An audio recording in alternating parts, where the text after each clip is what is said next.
Per Bardiani, Valvole, CSF Inox, il vostro applauso tutto per Stefano Pirazzi.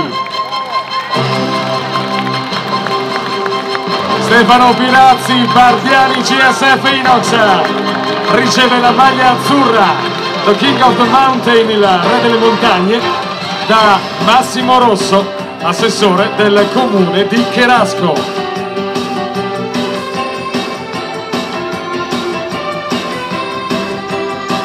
Eccola qui la splendida maglia azzurra. Questo ragazzo è il miglior scalatore del Giro d'Italia 2013. Noi gli facciamo un applauso. Stefano Pirazzi, Bardiani, CSF Inox.